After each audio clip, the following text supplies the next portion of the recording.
Good morning, ladies and gentlemen. Good Welcome morning. to the 2023 Annual Stockholders Meeting of Lopez Holdings Corporation. In compliance with Securities and Exchange Commission Memorandum Circular Number 6, Series of 2020, please be advised that this meeting is being recorded. Let us all please rise for a prayer and the Philippine National Anthem.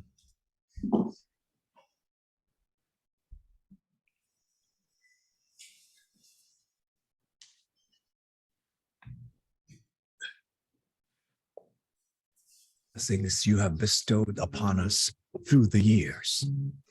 The road we've traveled and continue to embark on may not always be smooth, but it is your loving guidance that assures us we will see any adversity through. Thank you, Lord, for fulfilling the promise that you will always reward hearts that are faithful to you. We humbly ask for your continuous grace and protection so that we will be able to share more stories of your light, especially to our kapamillas all over the world. Amen.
Good morning. We would like to advise the stockholders that the following members of the board are present. Mr. Federico R. Lopez, Chairman of the Board and Chief Executive Officer. Mr. Martin L. Lopez, Vice Chairman. Mr. Salvador G. Tirona, President. And Ms. Maria Margarita L. Chauco, Director. And Mr. Michael Jack B. Garcia, Independent Director. Mr. Cesar E. Virata, Board Advisor. Senior management, as well as representatives from our external auditor, CCIP Gores Velayo & Company, are also present at this meeting. Ladies and gentlemen, the Chairman of the Board of Lopez Holdings Corporation, Mr. Federico R. Lopez.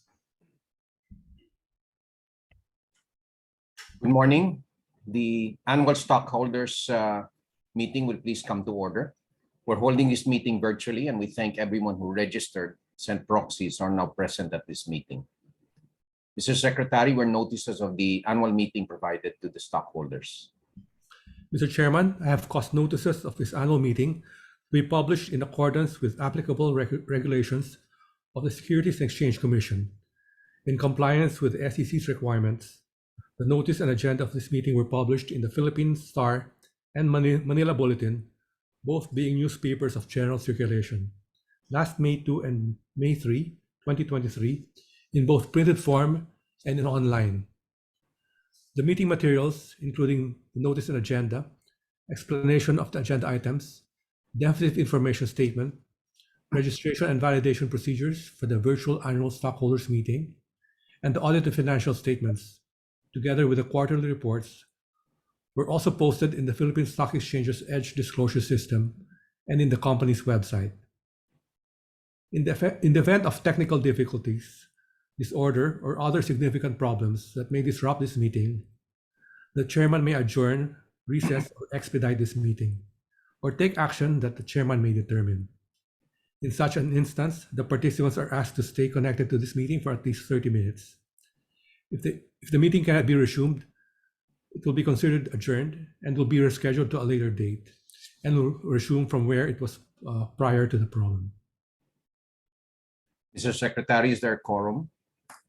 Mr. Chairman, according to our records, out of the 4,542,298,911 common shares of the corporation issued and outstanding, there are present in this meeting, virtually or by proxy, 4,292,685,532 shares of common stock, representing 94.5% of the issued and outstanding voting stock.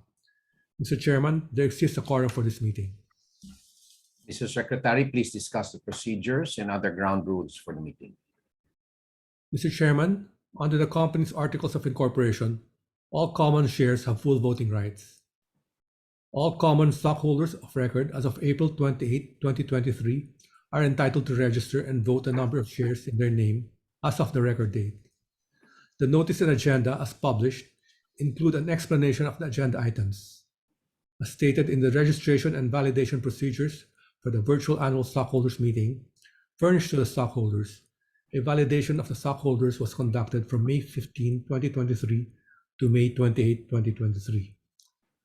The stockholders intending to participate in the virtual annual stockholders meeting were requested to register through a designated link.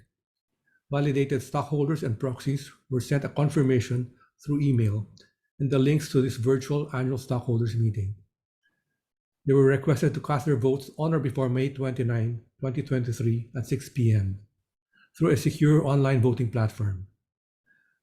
This online voting platform contains the items for approval as indicated in the agenda set out in the notice. The proposed resolution for each of these will be shown in the screen later. The manner of voting shall be non-cumulative except as to the election of directors. Each stockholder shall have one vote for each share entitled to vote and registered in his name. The stockholders had the option to either vote in favor of or against a matter for approval or to abstain. The vote of the stockholders representing at least a majority of the shares present or represented at the meeting will be sufficient to approve any matters for approval. In the election of directors, cumulative voting shall be allowed. The top 7 nominees with the most number of votes will be elected as directors. Votes received through electronic voting or voting in absentia and votes cast through proxies were tabulated by the Office of the Corporate Secretary and Rizal Commercial Bank Corporation Stock Transfer and validated by CICIP Guares Velay & Company. The results of the voting with full details of the affirmative and negative votes, as well as the abstentions, will be reflected in the minutes of the meeting. Questions and comments were allowed to be submitted during registration and until May 29, 2023. The corporation will endeavor to respond to all questions within the time allowed. These participation and voting procedures are also contained in the information statement, accessible to all stockholders through the company's website and the annual stockholders meeting portal, as well as the EDGE disclosure system of the Philippine Stock Exchange. This meeting is being recorded. Except for the designated speakers and presenters, the microphones of the other attendees have been muted. Mr. Chairman, before we proceed with the next order of business in the agenda, may I request for a minute of silence to remember the late Ambassador Manuel M. Lopez and the late Mr. Oscar M. Lopez, who both at separate periods were the Chairman and Chief Executive Officer and then Chairman Emeritus of the corporation. We thank our good Lord for sharing their lives, vision, and leadership with us. Let's pause for a minute of silence.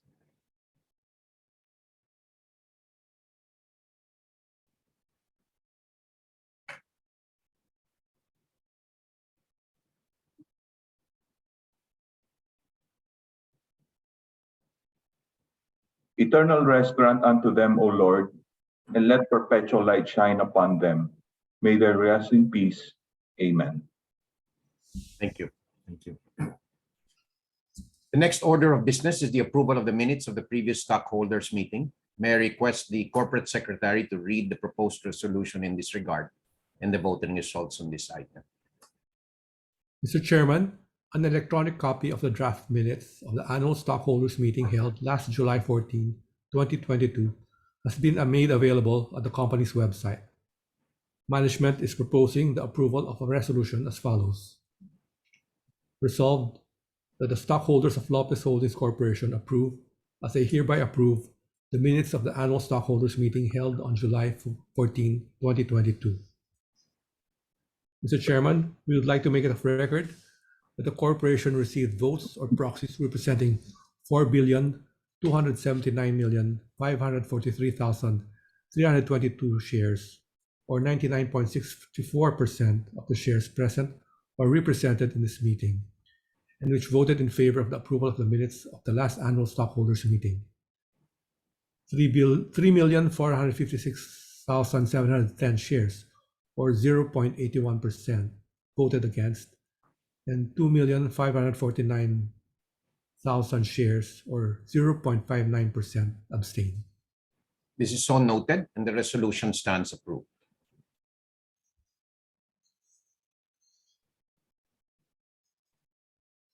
The chairman will now give his message. Morning, ladies and gentlemen.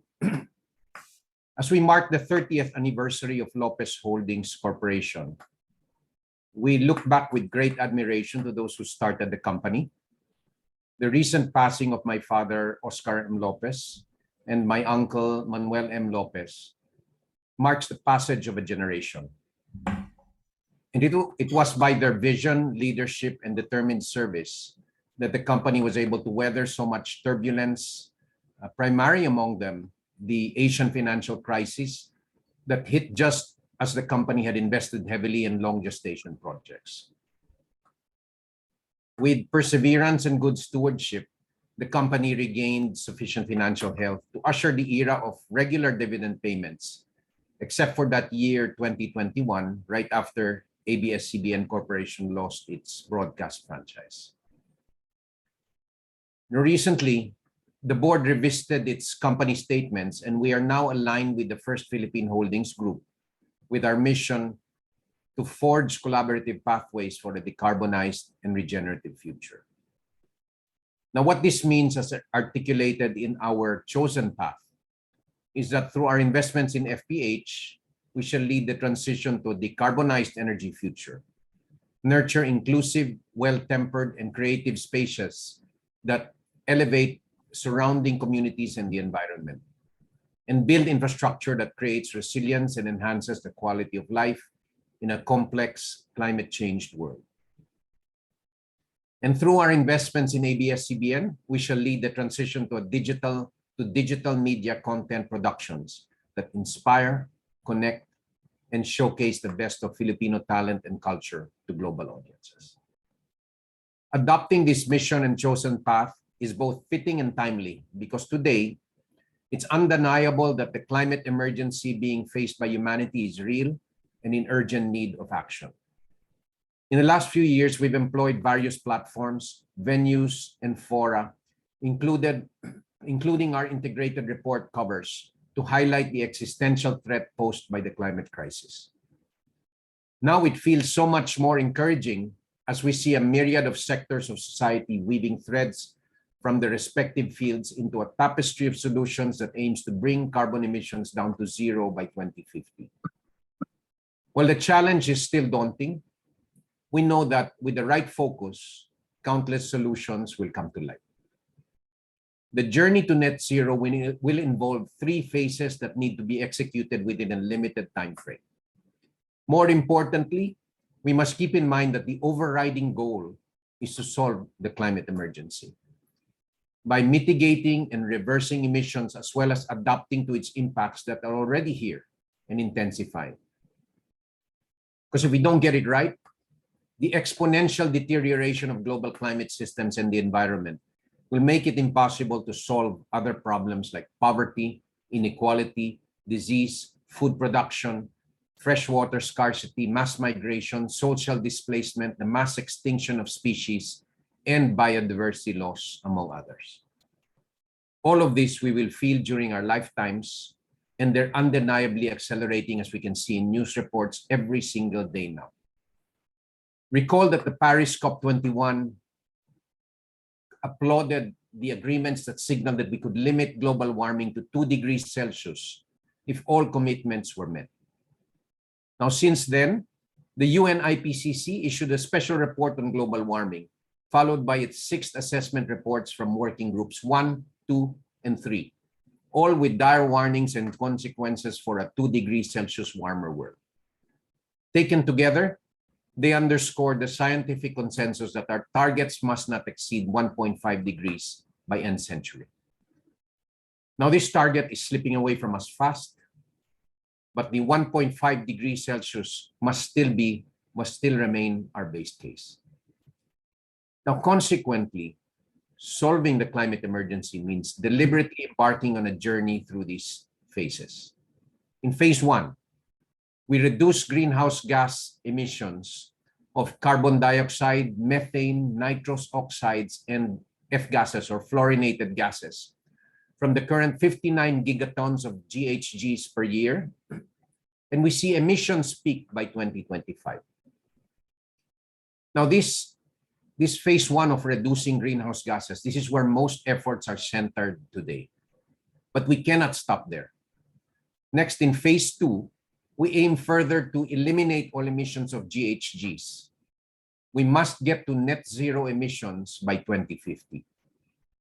However, in phase 3, by 2050, we must begin the arduous task of reducing the concentration of greenhouse gases in the atmosphere. We must get to what is called net negative emissions. Now, this is best described in the words of NASA climate scientist James Hansen, where he says that if humanity wishes to preserve a planet similar to that on which civilization developed and to which life on Earth is adopted, CO2 will need to be reduced to at most 350 parts per million or 350 ppm.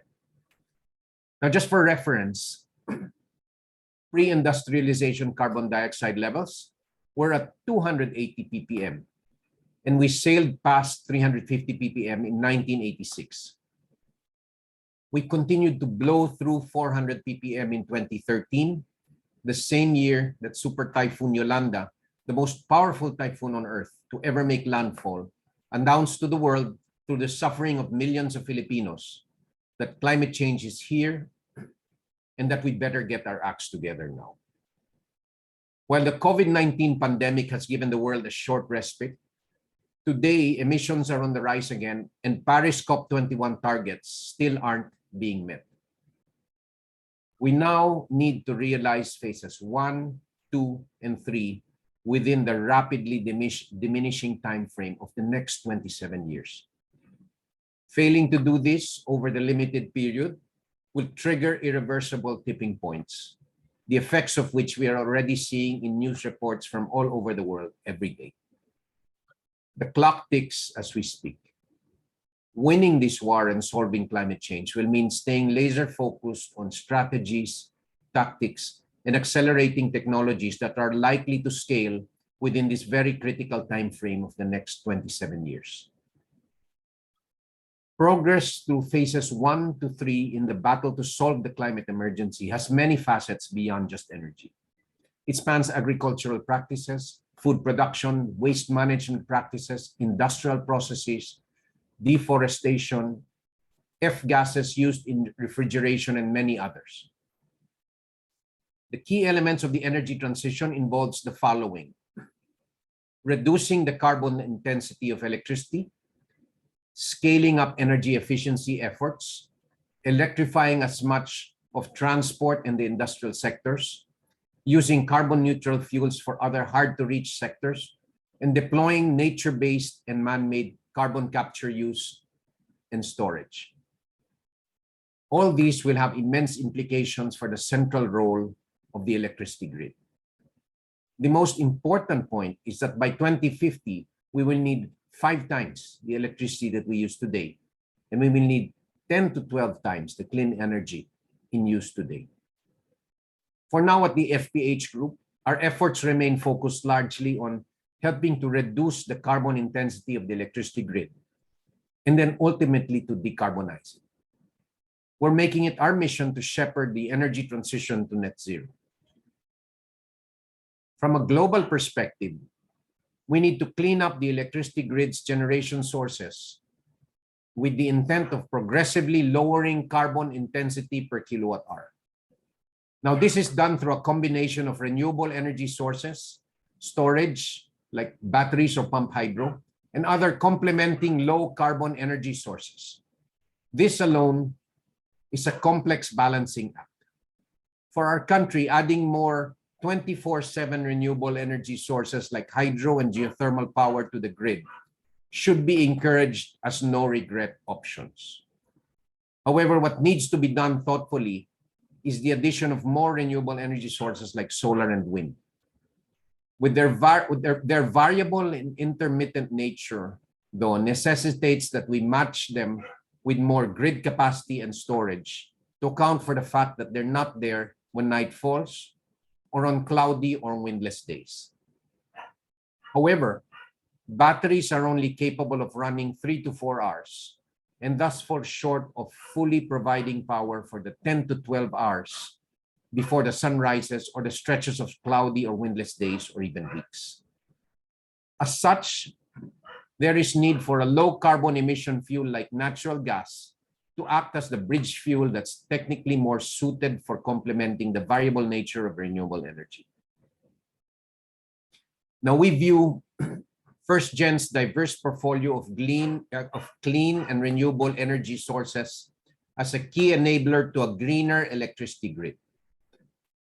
Our target is to grow our low carbon energy portfolio to 13,000 megawatts by 2030, of which 9,000 megawatts will be renewables.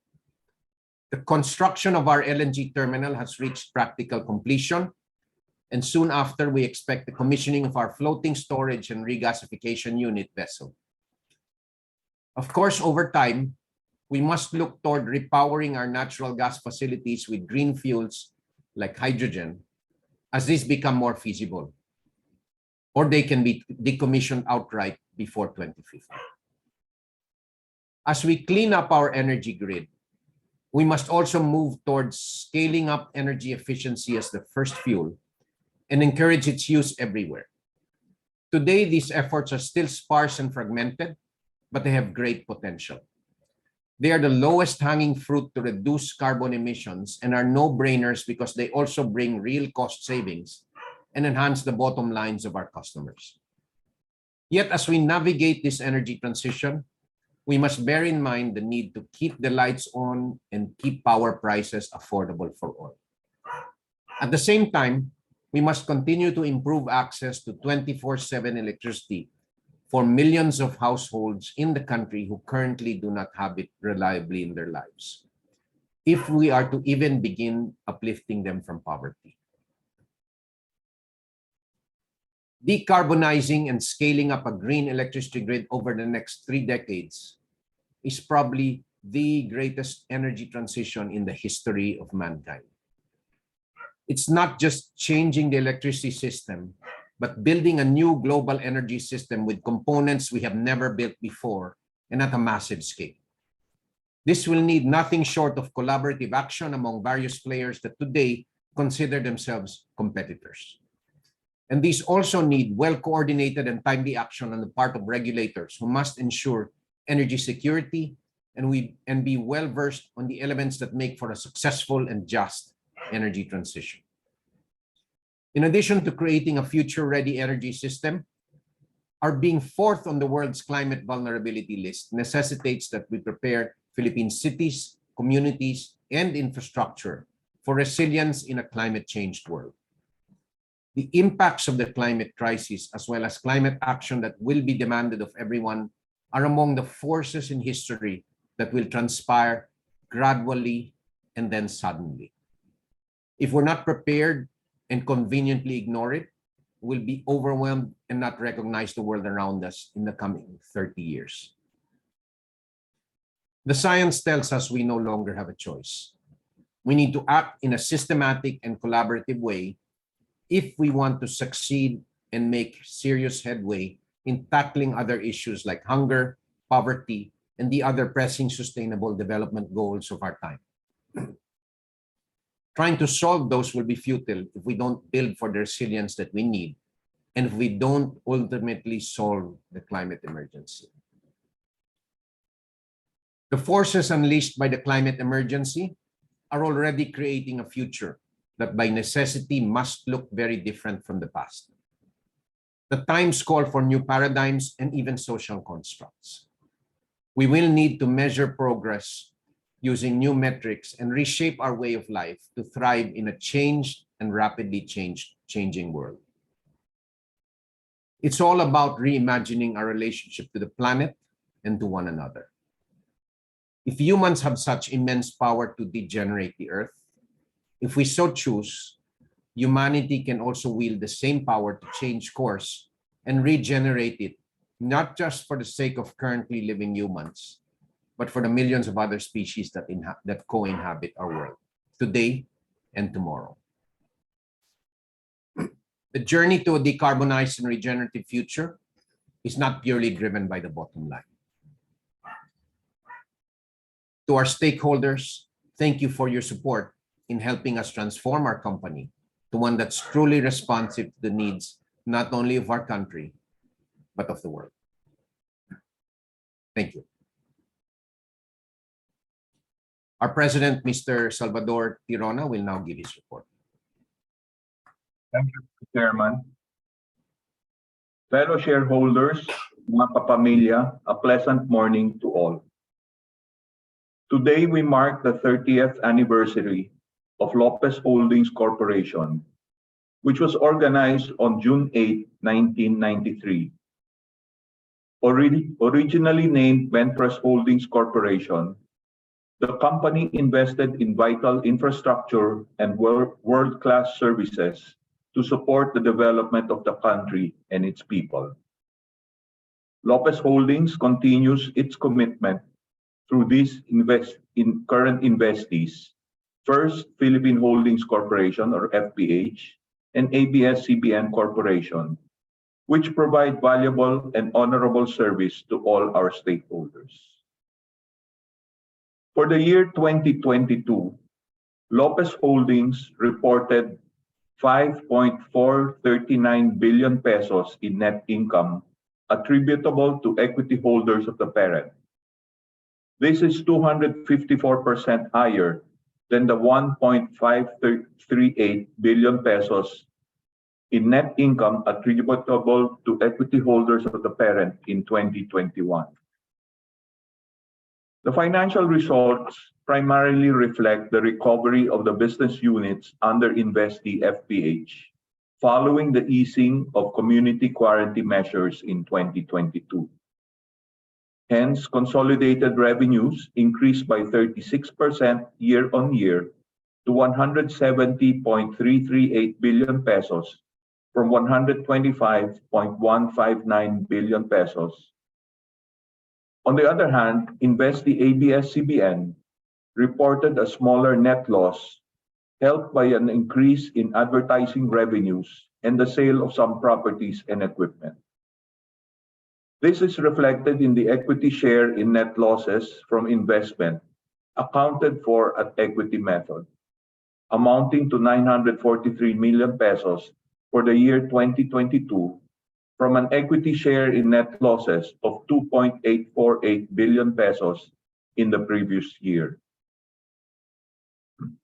As of December 31, 2022, Lopez Holdings' total consolidated assets grew to 428.426 billion pesos from 401.5 billion pesos as of December 31, 2021.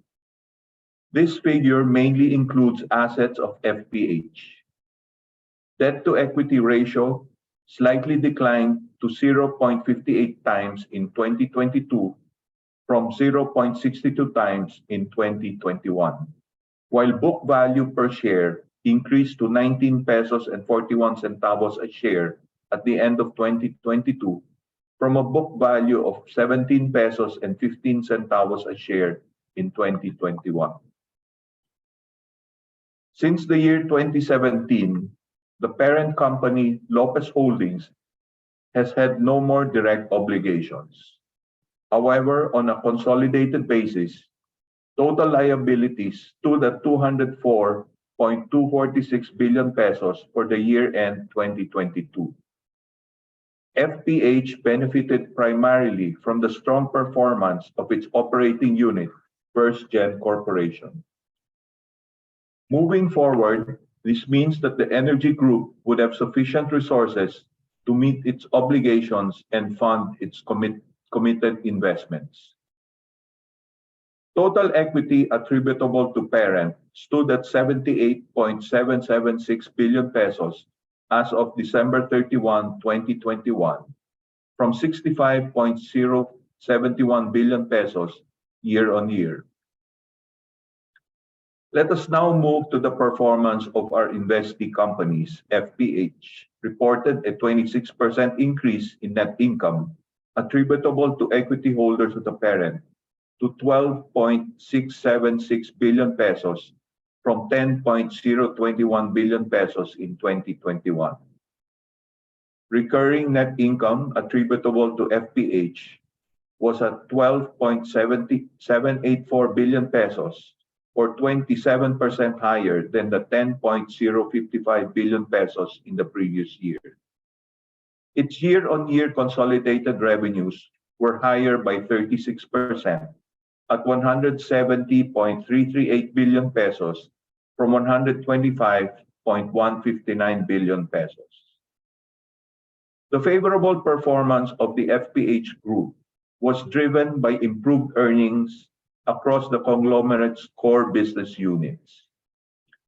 Its year-on-year consolidated revenues were higher by 36% at 170.338 billion pesos from 125.159 billion pesos. These increased numbers were driven by the improved earnings across the conglomerate's various business groups, with power, real estate, and energy solutions showing major significant growth.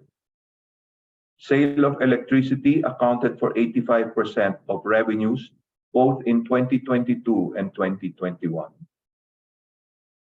FirstGen, a key investee of FPH, forged ahead with its interim offshore LNG or liquefied natural gas terminal project to accelerate its ability to introduce LNG to the Philippines. The project will play a critical role in ensuring the energy security of the Luzon grid and the Philippines, particularly as the indigenous Malampaya natural gas resources decline. FirstGen LNG Corporation, a wholly owned subsidiary of FirstGen, requested the Department of Energy to extend the validity of its permit to construct, expand, rehabilitate, and modify for its interim offshore LNG terminal from September 23, 2022 to March 23, 2023. This is in accordance with the provisions of the Philippine Downstream Natural Gas Regulations. The delay in the completion of the project was caused by events and circumstances not within the reasonable control of FirstGen LNG. Separately, FirstGen LNG and its floating storage regasification unit or FSRU provider, BW FSRU-4 Pte. Limited or BW, agreed to move delivery of the FSRU BW Paris from Q1 2023 to the end of Q2 or early Q3 2023.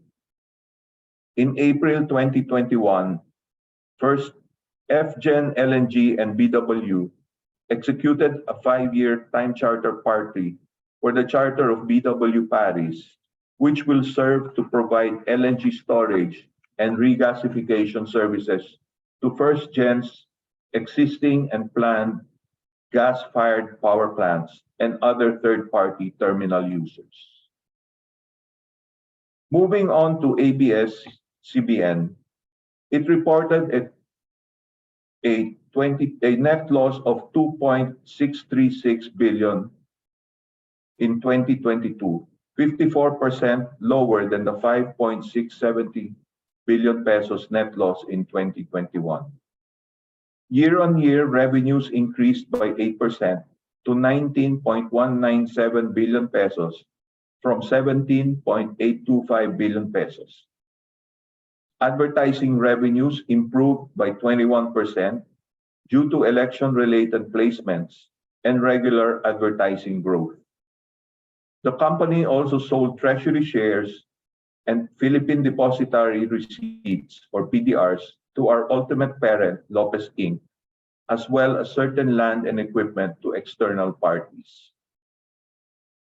While lacking a broadcast franchise, ABS-CBN remains committed to serving the Filipino anywhere in the world. With Kapamilya channel on cable TV and its digital streaming channel, Kapamilya Online Live, on YouTube and Facebook, content supply agreements that allow it to air certain shows on Zoe Broadcasting's A to Z channel and TV5, partnerships like Pi channel with Chroma Entertainment and Beam, ABS is able to generate advertising revenues from its programs. It is building up content, sales, and licensing to domestic and international clients that include TV5, GMA7, AMBS, Netflix, VU, iQIYI, and WeTV, to name a few. The company distributed over 380 titles to various territories in Asia, Africa, and the Middle East and Europe, as well as over-the-top platforms. It continues to utilize third-party platforms like YouTube, Facebook, TikTok, and Instagram to maximize its reach and generate advertising revenues. As economies begin to open up in 2022, ABS-CBN also resumed staging events and releasing movies in various countries worldwide. Let me now report on the unaudited financial results for the first quarter of 2023. Lopez Holdings reported 1.666 billion pesos in net income attributable to equity holders of the parent. This is 96% higher than the 851 million pesos in net income attributable to equity holders of the parent reported in the first quarter of 2022. The FPH Group reported improved earnings, while ABS-CBN's net loss continued on a decline. First, FPH posted a 32% increase in net income attributable to equity holders of the parent to 4.342 billion pesos from 3.295 billion pesos in Q1 2022. It reported a 21% increase in revenues to 42.491 billion pesos from 35.074 billion pesos. Sale of electricity continued to account for majority of its revenues at 85% of revenues in Q1 2023 compared to 83% in Q1 2022. On the other hand, ABS-CBN reported a net loss of 1.218 billion pesos, which is 13% lower than the net loss of 1.397 billion pesos in Q1 2022. It reported unaudited revenues of 4.255 billion pesos, 9% lower than the 4.687 billion pesos in the same quarter last year. Your company is working closely with its investees to identify opportunities and mitigate risks as we thread the path toward a regenerative future.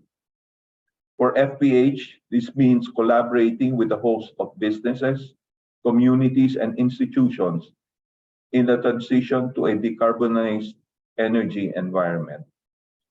For ABS-CBN, this means collaborating with creative talent, established distribution channels, and emerging platforms in the transition to digital media content that showcase the best of the Philippines to the global audience. This is a major pivot for ABS-CBN from being a traditional broadcasting company to a full-time content creation entity. As we look forward toward recovery and growth, we take this opportunity to remember our late leaders, whose singular contributions have allowed the company to weather the toughest of adversities. The year 2023 sadly saw the demise of Ambassador Manuel M. Lopez, Chairman Emeritus of the company as of his death on January 12, 2023, and Oscar M. Lopez, Chairman Emeritus from 2010 up to 2020, who passed away on April 22, 2023. Mr. Oscar Lopez, whom we fondly call OML, served as Chairman and Chief Executive Officer from 1999 up to 2010. It was under OML's leadership at the most critical period when the company, then called Benpress Holdings, painstakingly worked to resolve its financial challenges triggered by the Asian financial contagion. On the other hand, Ambassador Manuel M. Lopez served as Chairman and Chief Executive Officer from 2010 up to 2020, and then as Chairman Emeritus until this year. He oversaw the recovery of your company to financial health, resulting in steady annual returns to shareholders from 2011. He also served the country as ambassador to Japan under the Aquino administration, highlighted by the delivery of prompt relief and vital assistance to our fellow Filipinos during the Great East Japan earthquake in 2011. We are forever grateful for their unwavering leadership and service. We surely miss them. However, their vision and values will definitely continue to guide Lopez Holdings on its path toward a regenerative future, creating value for all shareholders in the service of God and our country. We thank you, fellow shareholders, for your continued support and confidence in your management team. Good day. Thank you very much, Dory. Copies of the management report, which includes the audited financial statements for the year ended December 31, 2022, were duly published and made available to the stockholders prior to this meeting. The floor is now open for questions on the reports. Mr. Secretary, can you discuss this further? Mr. Chairman, the management report and the financial statements include all pertinent actions undertaken during the year, as well as activities and performance of the subsidiaries and affiliates, including the declaration of dividends by the company. The Board of Directors approved the issuance of the financial statements last April 13, 2023. In connection with this meeting, the corporation had requested its valued shareholders to submit their questions through a designated link. Management is prepared to clarify or elaborate on any matter reflected in the management report and the financial statements. Our external auditor is also here to explain as may be necessary. Mr. Chairman, I will be reading the questions that can be accommodated within the time allowed. We received the questions via the online link. The first question is from Mr. Jaime Eduardo Fanlo and asked, the first question is from Ms. Marie Ongo. Can you comment on why the executive compensation is high in the holding company? Mr. Chairman, please allow me to respond to this. The executive compensation of publicly listed holding companies is available on the PSE's Edge portal. Information on companies in the PSE index for holding firms will show that the corporation's executive compensation is market-based and is among those in the middle tier.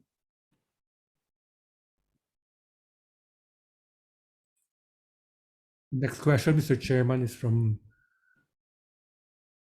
Mr. Jaime Eduardo Fanlo, and he asked, the SEC promotes good corporate governance and encourages nomination of independent directors who possess true independence from the company.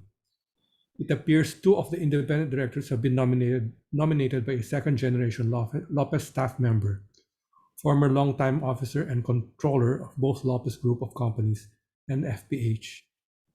Given the long-standing relationship of the nominator with the company, one has to question whether said nominations are appropriate or consistent with the principles of objectivity and independence required by the SEC of an independent director. Can you comment? Mr. Chairman, may I be allowed to respond to the question or comment?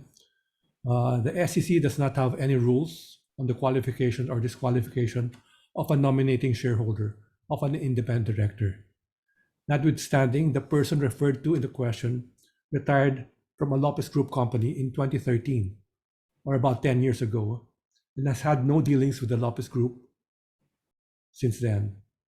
We wish to point out that the SEC rules allow former executives, directors, or advisors to be independent directors, provided that they comply with the minimum cooling off period of 2 years.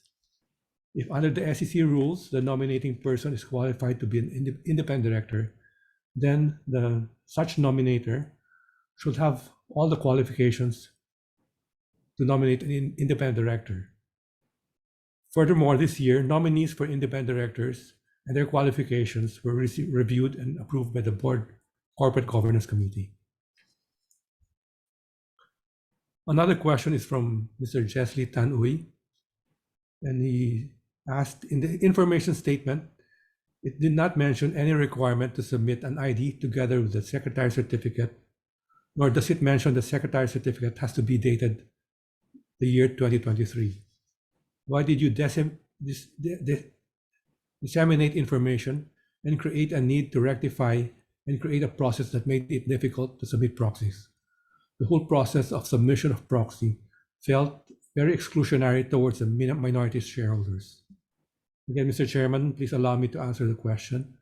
Well, the definitive information statement includes requirements and procedures for voting and participating in the annual stockholders meeting. It provides the requirements of submission of a copy of a valid government ID and a secretary's certificate for corporations who are stockholders, which also covers stockbrokers and custodians.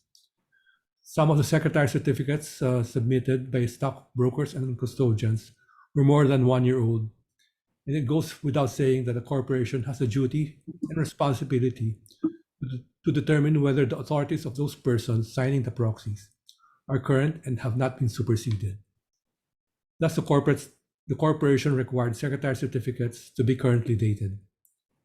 The corporation even accepted secretary certificates which were not notarized and even allowed digital signatures for ease of compliance. These rules have been in place for some time and have been applied to all stockholders. Mr. Chairman, there's a third question from Mr. Lorenzo Miguel Villalon. He asked, in 2021, you purchased shares of Lopez Holdings using First Philippine Holdings. Doesn't this count as a buyback? Why do you have voting rights on those shares? Again, Mr. Chairman, let me reply to the question. First Philippine Holdings Corporation is a separate corporate entity from Lopez Holdings Corporation, with a separate board that decided to purchase the shares. The Lopez Holdings shares that First Holdings purchased are registered under the name of First Holdings and considered by law as issued and outstanding, with full voting rights and other rights of common share. These shares are not the same as shares bought back by Lopez Holdings, which are considered treasury shares.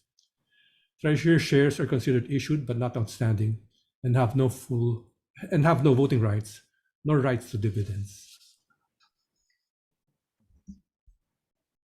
Mr. Chairman, those are the questions that we received during the time stated in our procedures. For questions that were submitted after the deadline, or for additional questions from the stockholders, this may be directed to the Office of the Corporate Secretary by email at corporatesecretary@lopezholdings.ph. Okay, may I now request the Corporate Secretary to read the proposed resolution with respect to the foregoing matters and the voting results. Mr. Chairman, management is proposing the approval of a resolution as follows. Resolved that the Corporation of Lopez Holdings Corporation, the corporation, approve and ratify, as they hereby confirm, approve, and ratify the Board of Directors' approval of the audited financial statements of the corporation for the period ended December 31, 2022. Mr. Chairman, we would like to make it of record that the corporation received votes or proxies representing 4,279,529,154 shares, or 99.69% of the shares present or represented in this meeting, which voted in favor of the approval of the audited financial statements. 3,456,710 shares, or 0.81%, voted against, and 2,563,168 shares, or 0.60%, abstained. This is so noted, and the resolution stands approved. Next item in our agenda is the ratification of the acts of the Board of Directors and of the management of the corporation. Mr. Secretary, please read the proposed resolution in this regard and the voting results.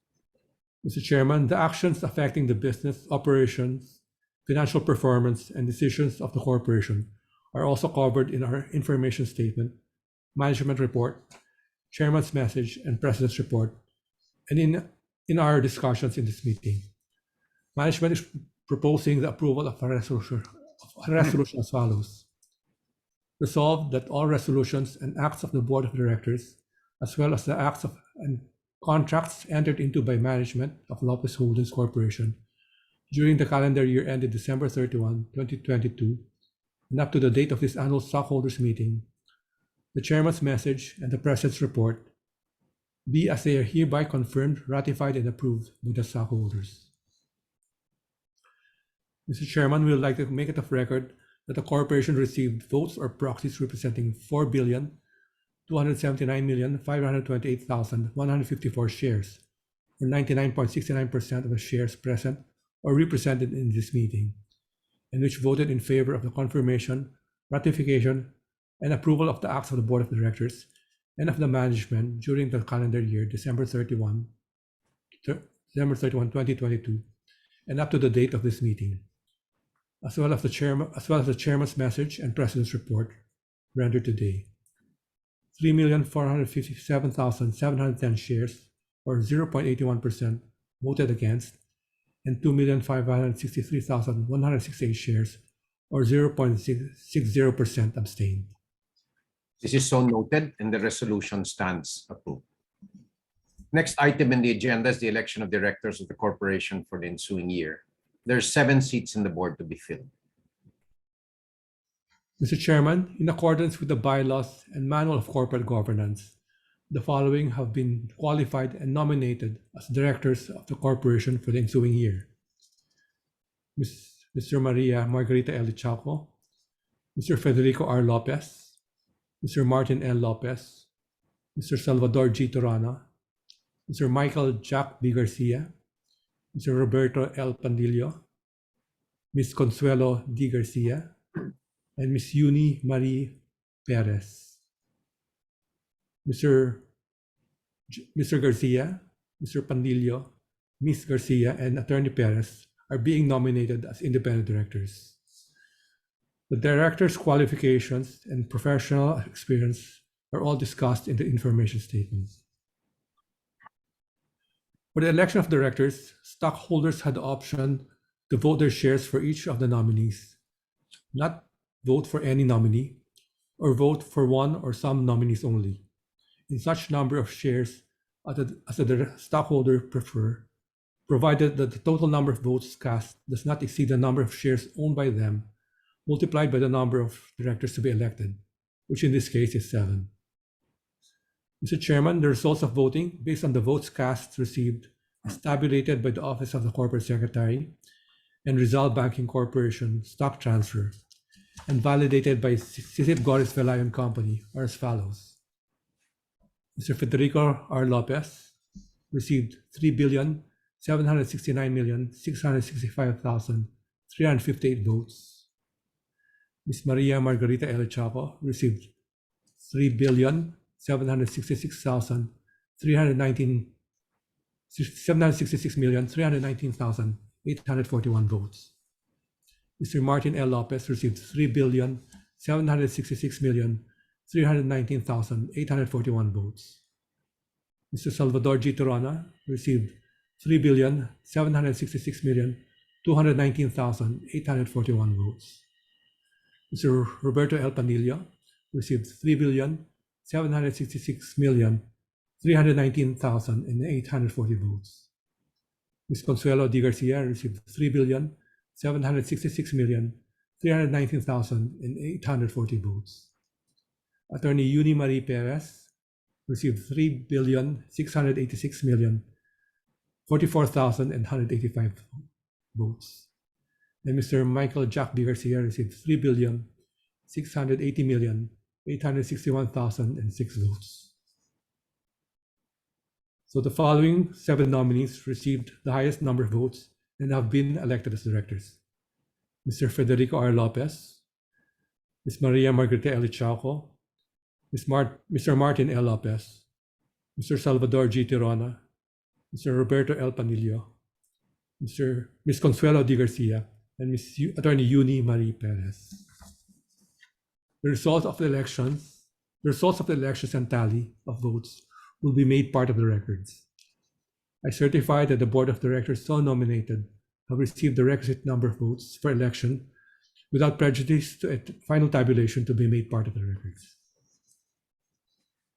This is so noted, and I hereby declare the said 7 nominees who received the highest number of votes to be the duly elected members of the Board of Directors of Lopez Holdings Corporation, to serve as such for the ensuing year and until their successors shall have been duly elected and qualified. The last item in our agenda is the appointment of external auditors for our corporation. I request the Corporate Secretary to read the proposed resolution in this regard and the voting results. Mr. Chairman, management is proposing the approval of a resolution as follows. Resolved that the stockholders of Lopez Holdings Corporation hereby approve the appointment of Sisip Goris Velayon Company as the corporation's external auditors for the period 2023 to 2024. Mr. Chairman, we would like to make it of record that the corporation received votes or proxies representing 4,279,543,322 shares, or 99.69% of the shares present or represented in this meeting, and which voted in favor of the appointment of Sisip Goris Velayon Company as the corporation's external auditors. 3,456,710 shares, or 0.81% voted against, and 2,549,000 shares, or 0.59% abstained. This is so noted and the resolution stands approved. Is there any other business to be taken up in the meeting? There's no other business to be taken up, Mr. Chairman. As there's no other business to be taken up, this meeting is hereby adjourned. Thank you to all our stockholders for attending this virtual stockholders meeting.